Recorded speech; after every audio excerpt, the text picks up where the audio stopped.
Welcome everyone to my channel. Today we are going to be learning the Scotch game. Now this is one of my favorite openings. It took me from 800 to 1600 plus, and overall it's just a great opening and a great tool if you really want to be aggressive and fight for the center. Now this opening begins after the moves e4. Black has to play e5, knight to f3, knight, sorry about that, and knight to c6. Now usually what white likes to do here is bring the bishop out, say maybe to b5 playing the Spanish game, or maybe even to c4, such as here, playing the Italian, but nope, we're not going to do any of those things. Today we're going to play the striking move d4. Now what this move does is it fights for the center aggressively instead of developing naturally, and already black has to make a choice. So I'm going to show you 3 of black's most common moves after the move d4 and their slight variations. So first we're going to look at e takes, because that's what you will face the most. You're going to recapture here, and now there are 2 things that black should do in this position.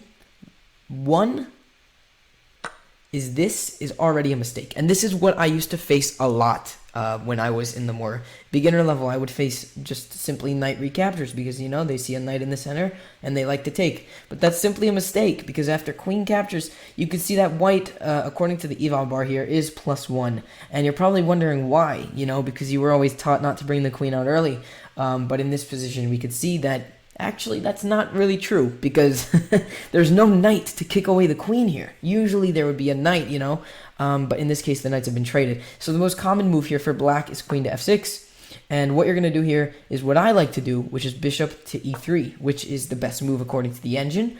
And now we're going to look at bishop to d6, because you're going to face that a lot. And now you can kind of just start to develop naturally. So, you can maybe bring the queen back to d2. Maybe you get something like knight to e7. Maybe you'll get, you'll play knight c3. Maybe even prepare a long castle. Maybe soon they'll play a move like, bishop to e5, just controlling more of the center. Maybe you'll want to just bring the bishop out. And already white is slightly better here. And this is, it looks very natural, but white is actually better. Their development's better. And now most of the time you will see this weird move, b6, just to, fianchetto the bishop on that long diagonal. What you could play here, actually, what I like to do is I like to play f4. Now this move is very, very aggressive, and it fights for the center right away.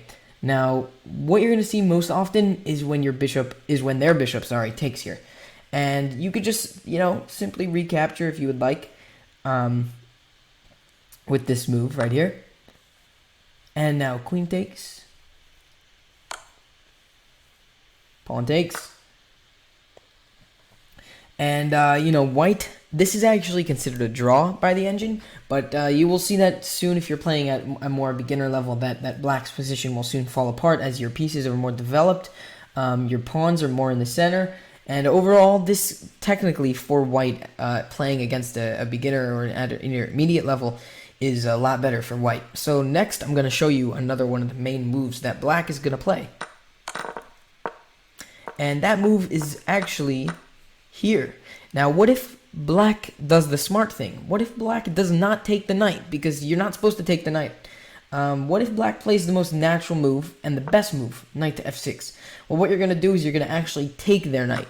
Because if they take with the d-pawn, you will trade queens and black will no longer be able to castle. Now, if you take like this, then they have doubled their pawns, and you can play, natural moves like e5, maybe just to kick the knight away.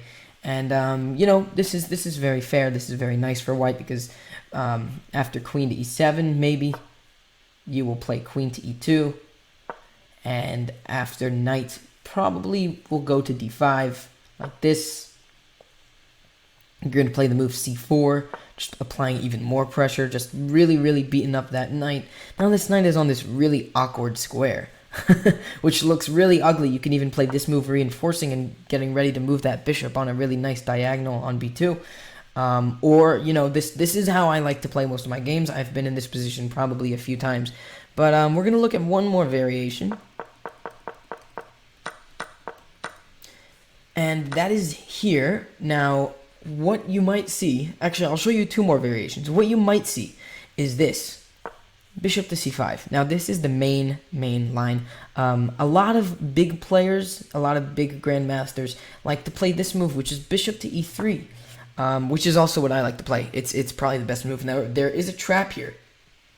There is a trap. If black does not know what they're doing, and they play a very natural move like knight to f6, that immediately loses, as you can take this knight and you are attacking the queen and the bishop at the same time. Black cannot defend both, and black is losing. You will win 90% of your games here. So that's why knight to f6 is a very bad move. What you will most likely see, and this is the main line, is queen to f6. Just constantly applying more pressure on that knight, and you're just going to simply play c3, just defending that knight again. Now knight to e7, knight to e7 is the most common move. Then you're going to play bishop to c4. Now the best move here actually is to castle. So if black does in fact castle, then you're just going to castle as well, and you should have a very fine game here, very, very fun and complex game, as both players are constantly fighting for the center.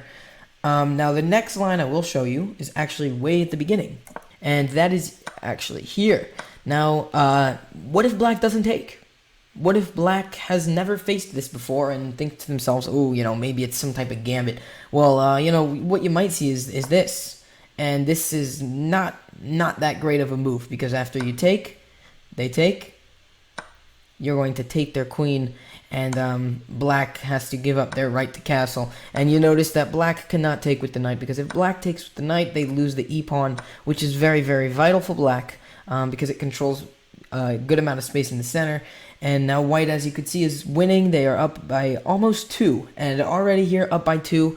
In the opening of the game is not very, very good for black, and you should win most of your games here. Now, I hope that was a great intro to the Scotch for many of you. I'm sure that you will have a great time playing this opening. If you have any questions about the opening, please let me know in the comments. If there are any other openings you would like me to go over, maybe a defense for black, then please let me know in the comments. Thank you all so much for joining me on my first video, and I hope to see you all in the future.